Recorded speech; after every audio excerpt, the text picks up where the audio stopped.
વિશ્વ હિન્દુ પરિષદ દ્વારા અમદાવાદના જીએમડીસી ગ્રાઉન્ડમાં આજે વિશાળ સંમેલનનું આયોજન કરવામાં આવ્યું।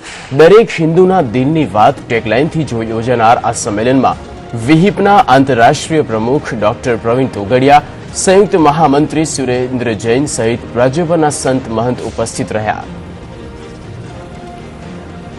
વધુ માહિતી સાથે જોડાઈ ગયા છે સંવાદદાતા કુશાંગ સોની। કુશાંગ, હિન્દુઓના દિલની વાત, હિન્દુઓના મનની વાત રજૂ કરતું આજે વિશ્વ હિન્દુ પરિષદના નેતૃત્વ હેઠળ સંમેલન યોજાવા જઈ રહ્યું છે।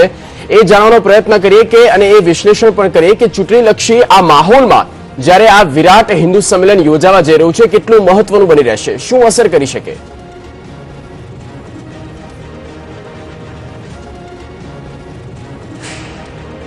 ખાસ વાત કરવામાં આવે તો જે રીતે વિશ્વ હિન્દુ પરિષદ તરફથી જે કાર્યક્રમનું આયોજન કરવામાં આવ્યું છે, વિરાટ હિન્દુ સંમેલનના નામે આ કાર્યક્રમનું આયોજન કરવામાં આવ્યું છે। સૌથી પ્રથમ આપણે જે દ્રશ્ય છે તે બતાવવા માંગીશ। અનેક જે સંતો મહંતો છે તેઓ જે સ્ટેજ ઉપર બિરાજમાન થયા છે।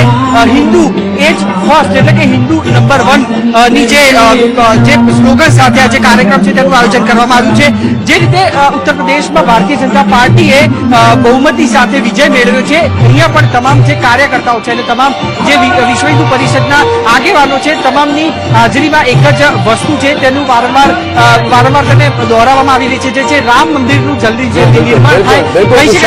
આભાર સમગ્ર માહિતી આપવા બદલ।